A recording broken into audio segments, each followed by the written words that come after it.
The Mutual Broadcasting System, in cooperation with Family Theater Incorporated, presents The Awakening, starring Susan Peters and Richard Quine, with the orchestra of Meredith Wilson.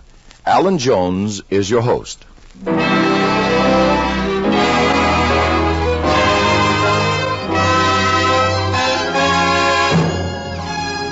More things are wrought by prayer than this world dreams of.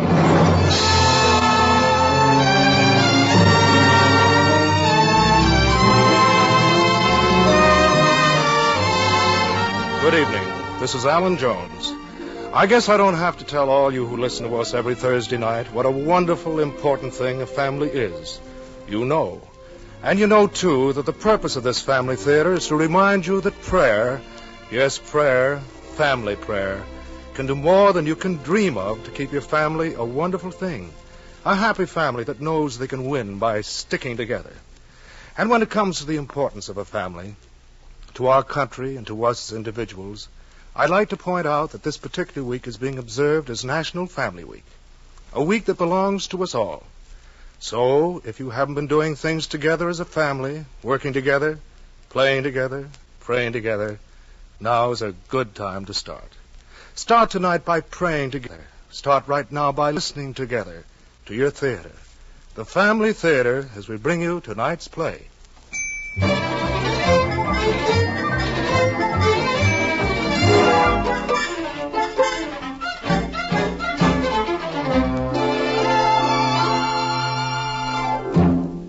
Darling, see if the toast in the oven is done, will you? I can't. I'm taking the garbage can out so it won't be standing around full all week. Come on, David. Let Mother comb your hair and wash your face. Hurry up, we're late. Oh, Mommy, do I have to have it combed every morning? David, honey, don't wiggle around like that. If you're not ready, Daddy will go off and leave you. David, come here and let me finish your ears. I don't want my ears finished. Come here now and sit still. I've got to comb your hair. Good night, Connie. Haven't you even got the eggs on yet? Now, dear, you just keep that cheery morning tone in your voice and nothing will be ready. The eggs are coddling and they'll be ready as soon as I finish with David. It's the same old thing every morning. Rush, rush, rush. No clean shirt again, no clean socks. I should think you could at least... Oh, you and your shirts. Can I help it if the laundryman only comes once? Can I help it if I forget to leave it out once in a while when I've got so many things on my mind? Why didn't you iron a shirt for yourself last night instead of fiddling with that old projector all evening? Darling, didn't you promise Larry we'd bring the projector to the party with us tonight? Well, yes, but... Well, I had to fix it then, didn't I? I couldn't iron a shirt, too. Ouch! Mommy, you're itching my ear with a comb. Where's that cream that was in the refrigerator last night? Oh, I'm sorry, honey. There wasn't any milk for the cat, so I just gave her... Good night, Connie. That was all we had for breakfast. Now, what are we going to use in our coffee? Well, drink it black. It'll be a change. Now, sit down and eat your breakfast and quit crabbing. It's 10 minutes to 8, and I've got a million things to do before I can leave. Yes. I know what time it is. It's time you quit that job of yours. Maybe we could eat breakfast in peace and quiet once in a while. Well, I'm not going to quit yet, so don't start that argument all over again this morning. David, dear, drink your milk and don't dribble on the tablecloth. Oh, and that reminds me, Fred, don't forget to shop on the way home. What, again tonight? Yes, I won't have time to do because I've got to finish my monthly report at the office. And I'll be a little late. Okay. What'll I get? David, boy, eat up your egg, huh? I don't want my egg, Daddy. Get a roast if you can and 2 or 3 canned vegetables. If they have any good cakes or pies, get either one or the other. And if they don't have a roast, well, get some sort of canned meat, I guess. Canned meat, huh? Haven't you had enough canned meat? Canned meat, canned vegetables, week in and week out. Don't you ever get tired of that junk? I told you to get a roast if you could. Suit yourself. Get anything you like. Why did you ask me in the first place? Oh, skip it. Come on, Sonny. Daddy's got to go now. Daddy, will you play with me tonight? Okay, son. If Daddy has time after he quits work, shops, gets dinner, and irons a clean shirt. Come on, let's go piggyback. And, Connie, I wish you'd find my black silk socks. I've looked everywhere for them, and I can't find them. Are you wedded to that particular pair of socks? Oh, never mind. I'll find them if I can after I call Mrs. Barlow. And please get home as early as you can. Up you go. Hey, come on, Davy. Do it again, Daddy, again. We've got to get out of here, or you'll be late to nursery school, too. Bye, Mommy. Bye, dear. Hello, Miss Barlow? This is Connie. I didn't have time to run over this morning, but can you stay with David tonight?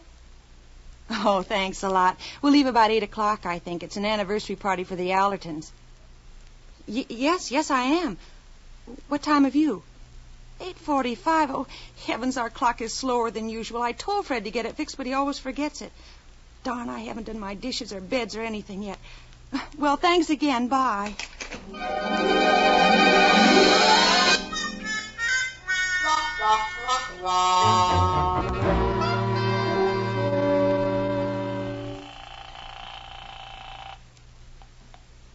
Hello?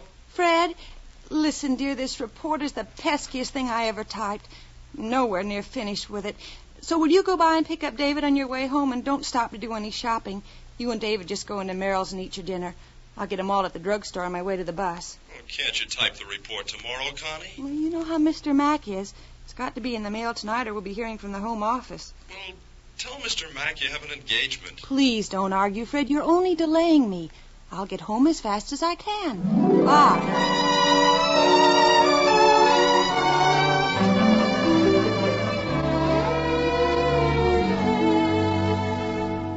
Well, here comes Mrs. Barlow across the lawn already.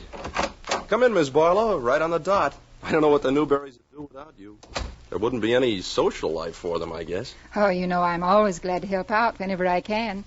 Has David gone to bed? Yes, thank goodness. He went right off to sleep, so you won't have to worry with him like you did last time. Well, can I help with anything else? No, thanks. You just sit here in the living room and play the radio or read or do anything. But please, Mrs. Barlow, don't look at the house or go near the kitchen. It's a terrible mess. I'm behind with everything this week. Someday I'll get caught up. I hope. What time will you be home, do you think? Oh, we'll be home about 12:30. We will if we get there before the party's over. Can you imagine, Mrs. Barlow, before we could go out tonight, I had to iron a shirt, and Connie had to put a zipper in her dress to keep it from falling off. What a life. Oh, don't pay any attention to Fred, Mrs. Barlow. He's all hot and bothered because I forgot to leave the laundry out last week. And we got so busy at the office I didn't get a chance to do any washing or ironing. And I suppose I'll never hear the end of it. I'll get it. Hello. Fred, this is Sue. Oh, hello, Sue. Where are you? Well, I'm out on Ventura Boulevard having a late dinner with Linda. Thought if you were going to be home, I'd spend the night with you and Connie and drive on home to Colton in the morning. Fine. Come on over. You know we always have room for you. Look, Sue, we're going to the Allertons for their anniversary, but Mrs. Barlow will be here with David, and she'll let you in, huh? Good, then we can visit in the morning. Did you have a nice vacation? Wonderful. I'll tell you all about it in the morning. Okay, swell. We have to run now, sis. Bye. See you later, huh?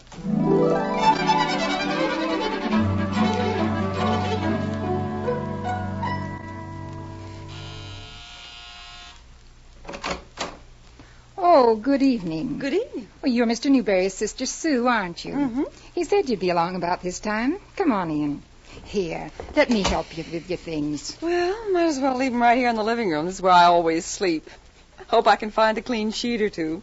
Last time the laundry hadn't come back. Oh, my, isn't it warm this evening? Yes, it is. Mr. Newberry said there'd be some grape juice in the refrigerator if you wanted it. Oh, I am thirsty, come to think of it. Will you have some, too? Yes. Oh, heavens, what a kitchen. Looks as if Connie hadn't washed any dishes for a week. Well, I do think she tries to do too much. Working in an office all day, trying to keep a house in order, and take care of little David. Here, let me help with those dishes. I'll dry. Yeah, that's just it. And the worst part of it is she doesn't have to do it at all. She went to work while Fred was in the service. Now that he's out and has a fine job with a very good salary and commissions besides, she refuses to quit. Just determined to have that extra money. Well, I asked her why she didn't have someone come in and help her, but she says they won't come out so far by the day, and she doesn't want anyone all the time who might have to live here. Says they get in her way. Oh, she always has an alibi. Fred has begged and pleaded with her to quit, but the real reason is that she doesn't like housework. That is, she's decided she doesn't. And when she once makes up her mind to anything, she's harder to budge than a boulder in a mountain. Well, it's awfully hard to try to run a home and be out of it all day. I sometimes wonder if that's why little David is so restless at night. You know, I live next door, and my bedroom is just opposite his, and I hear him crying so often of late. Well, the constant rush and confusion and irregularity of meals probably keep him stirred up all the time. But It's not my problem, and I quit talking about it a long time ago. But I do feel sorry for Fred. He's such a home man. Loves to work in the garden. Oh, he had such plans when they bought this.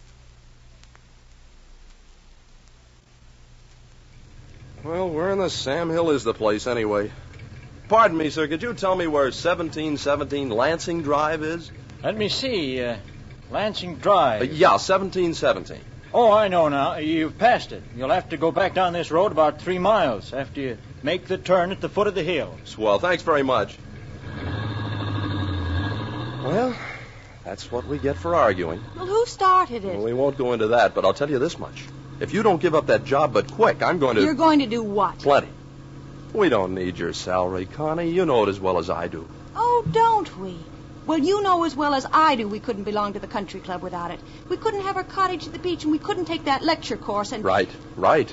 And we could do very well without any or all of them. What good do they do us? We haven't been to the club once since we joined. And the one time we planned on going, you refused because you didn't think your clothes were good enough. We were supposed to meet all the best people.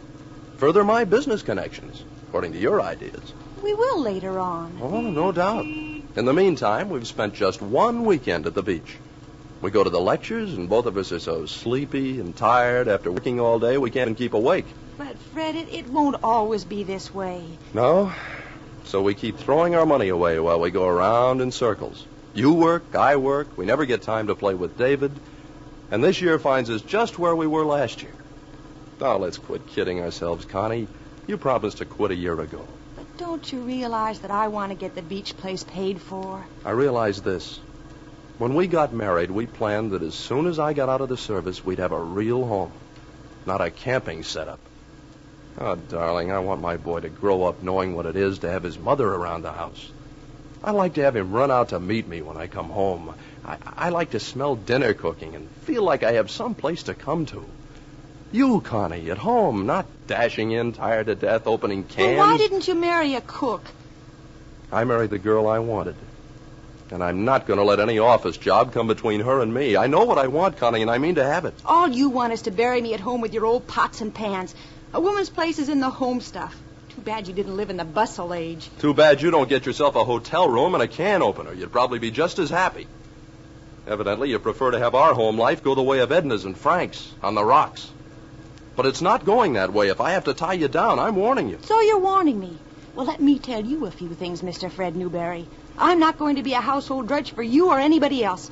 I can make a living for myself and for David, too. Oh, just whom do you think you are, Mr. Mussolini Hitler? What's the use? You win. Go ahead. I guess you can carry off the honors at the party, too, because I'm not going. Not going? Well, Mr. Hitler, I'm going and you're going to drive me there. Don't worry. I'll drive you there and you can get home the best way you can. Fed up being late everywhere we go. I'm fed up trying to submerge all our activities under your business career. I don't know what women like you want with a home, a husband, and children anyway.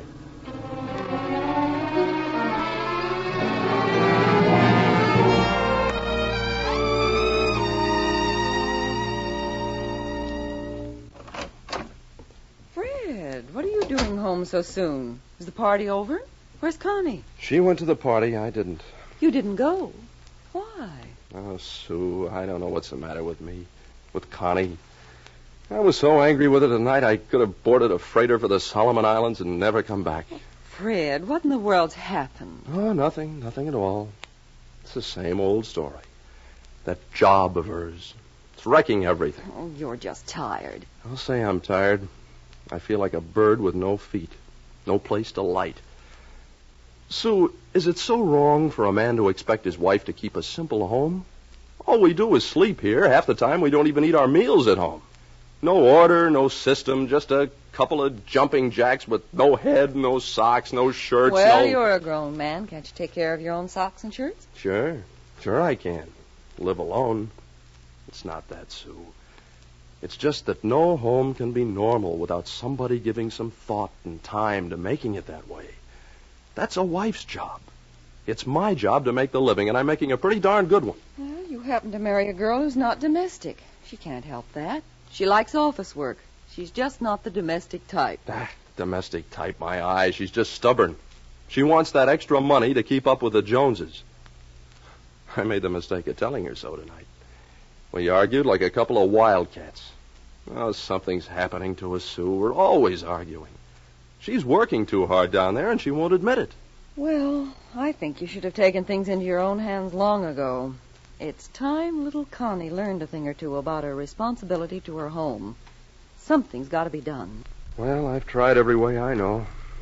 I suppose being patient for 10 years or so had enabled her to come to her conclusion in her own way when we both quit caring one way or the other. Nonsense. She has to be made to see just what she's doing to her husband's and her child's happiness. But how are we ever going to change her viewpoint? Fred, I believe I've got an idea. If Mrs. Barlow will help us, it might work. Oh, Mrs. Barlow! I'll be there in just a minute. If this doesn't cure her, nothing will. But if you ever tell her it was my idea, I'll jump in the ocean and pull you in after me. Now listen and see if you think this is worth trying.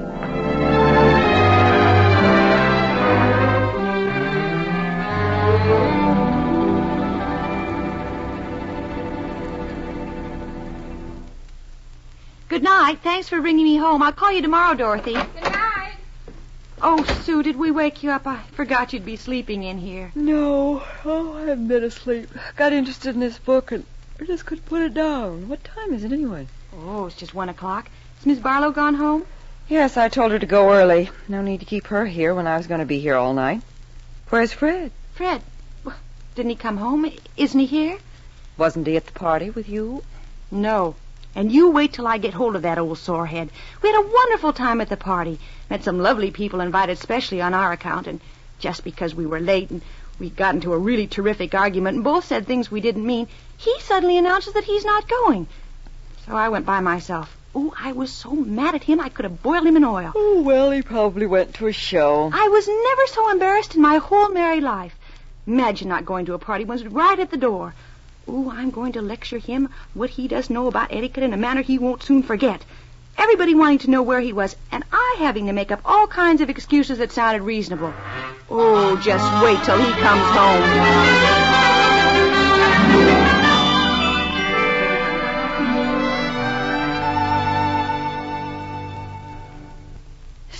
Sue, wake up. Sue, Fred hasn't come on in yet. It's nearly 3 o'clock, and I haven't slept a wink. What? What'd you say, Connie? Oh, is it morning already? Oh, I'm so sleepy. Sue, it's Fred. He hasn't come yet. Oh, I'm worried to death. Where could he have gone? He's never done a thing like this before. Oh, something must have happened to him. Oh, Connie, don't worry. He probably went over to your mother's. Oh, he couldn't have. Mother and Dad have gone north for a month. There's nobody there. Oh, something terrible has happened to it. I know it. Oh, now, Connie, don't get excited. Why don't you go on back to bed? Maybe he went over to Dan's. Oh, but Dan and Margaret were at the party. He couldn't have gone there. Well, I wouldn't worry, Connie. Maybe he... Oh, he might have been in an accident or anything. Oh, Sue, I've got to do something. I'm going to call the emergency hospital. Why, Sue, he might be lying there dead this very minute for all I know. Well, don't you suppose they would have called us if he'd been taken there? Oh, I don't know. I'll call the police.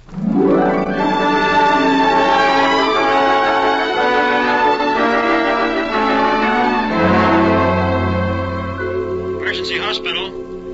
No such accident reported, madam. No Fred Newberry reported yet, lady. YMCA. No one registered for that name, madam. Elks Club.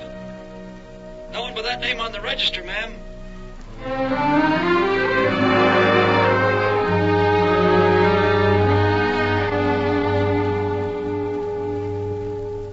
Oh, Sue, what shall I do?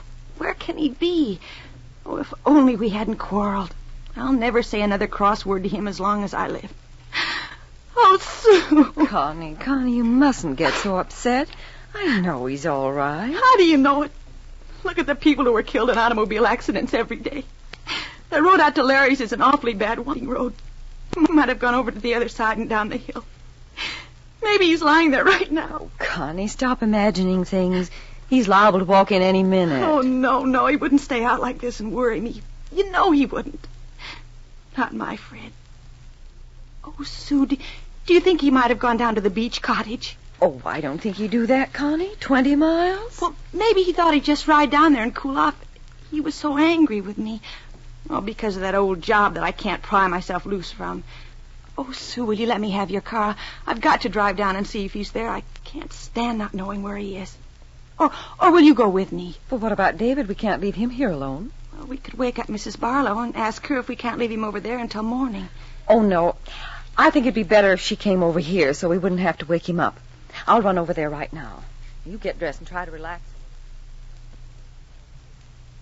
Oh, Fred, Mrs. Barlow, I think we'd better call the whole thing off. It isn't happening the way we planned at all. Connie's just about crazy with fear and worry about what's happened to you, Fred.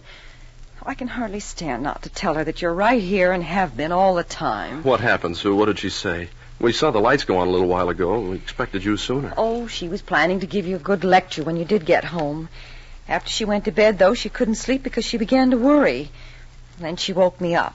She's called up the police, the emergency hospital, and half a dozen other places, and now she's determined to drive to the beach to see if you went down there. Oh, I wonder if we ought not to tell her. I think we should. Well, I don't. I'm desperate. It's a few tears now against what could mean our future happiness.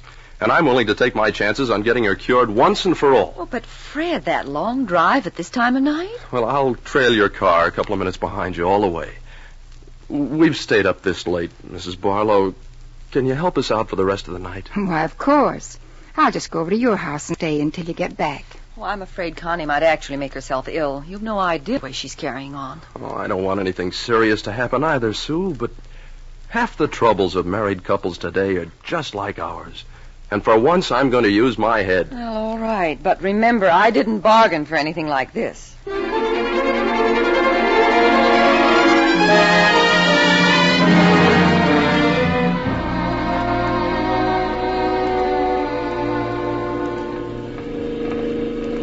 Connie, don't you think... Well, that is... Hadn't you better let me drive? I'm not too tired. You're going too fast. Please slow up, will you? You frighten me. Oh, I didn't realize. I'll go slower. I hardly know what I'm doing. If he isn't there, I'll never forgive myself. Anything has happened to Fred, Oh, Sue, I just wouldn't want to live. Oh, Connie, please stop worrying. All this just because of an old job.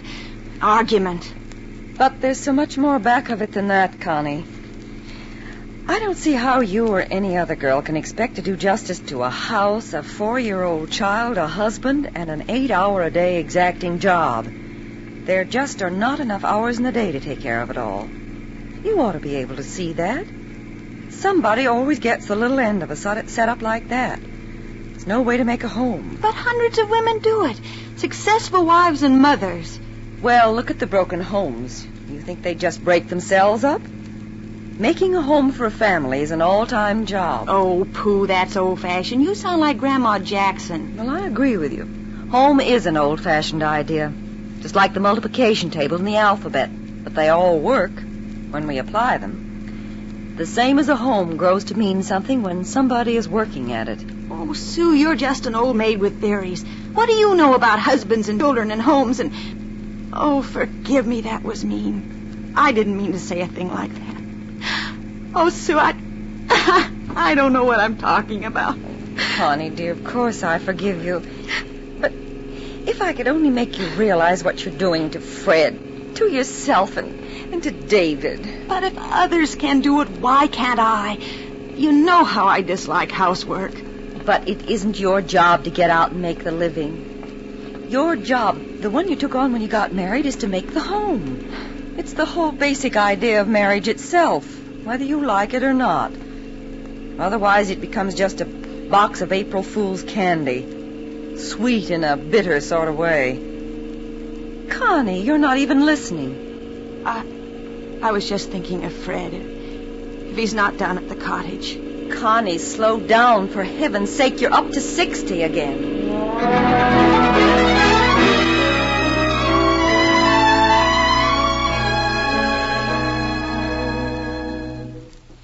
Here's the key, Sue. See if you can open the door. My hands are shaking, so I can't unlock it. Fred! Oh, Fred, are you here? Fred! Oh, Sue, I knew he wouldn't be here. What am I to do? Oh, he hasn't been here. The bed hasn't been touched. Now I know he's been killed. Somebody has crashed into him. Connie, honey, don't. You're just going to make yourself ill. Oh, dear God. Please, please help me find him. Keep him safe. If only I hadn't been so stubborn. I love him so. He's so good, so patient with me. Connie, there's something I must tell you. I can't... I know it, Sue. You're right. I see it now. I was only thinking of myself, just because I like to work. Oh, Fred, why didn't I listen to you? Connie, let me make some coffee. We'll stay here the rest of the night. There's no use looking for him anymore. And in the morning, everything will seem different. Oh, but I can't. I can't eat or sleep until I know what's happened to him. He was so angry with me, he might have just driven off the side of the road and burned up in the car. Oh, if only he's still alive. I'll do anything. Anything. I'll never work another day as long as I live. I'll quit tomorrow. Connie, listen. What was that? Oh, Fred. Fred, you're safe. Connie, darling. Oh, forgive me. Oh, Fred, darling. I didn't really mean to hurt you like this, Connie. Just let me hold you in my arms. Oh, if I thought you'd take it like this, I never would have. Nothing matters, Fred. You're safe. I don't care what you did or where you went. All I know is that you're here. You're safe. Don't explain anything. The whole thing was my fault. I did promise to quit that job. And this time, I mean it. Connie. Oh, Connie, I love you so.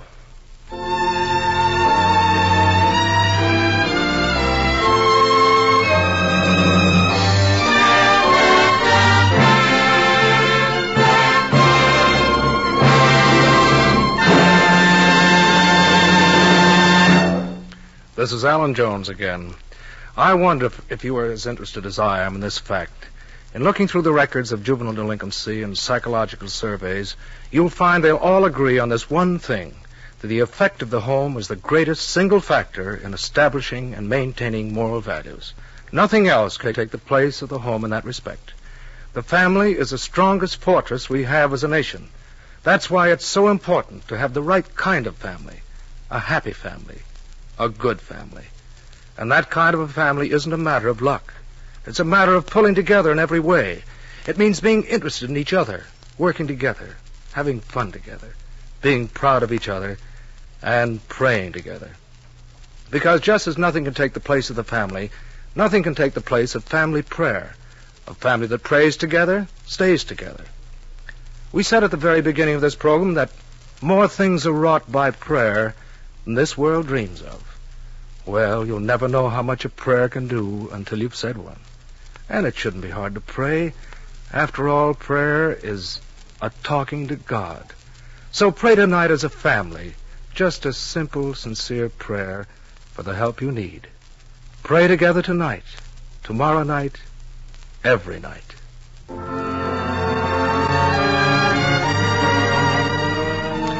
Before saying goodnight, I'd like to thank Susan Peters for her performance as Connie and Richard Quine for his portrayal of Fred. And a special word of thanks also to Mary Cox for writing tonight's play, to Mel Williamson for his direction, and to Max Terr for his music. Others who appeared in our play tonight were Henry Blair, Heinrich Tedrow, Lila Webb, and Don Doolittle. Next week, our family theater stars will be Nelson Eddy as host and Gregory Peck in Lonely Road. Good night, and God bless you.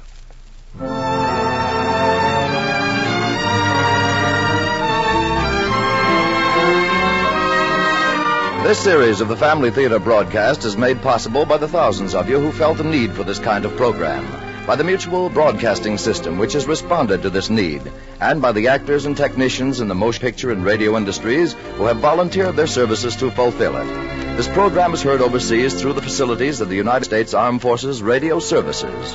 Tony Lofrano speaking. This is the Mutual Broadcasting System.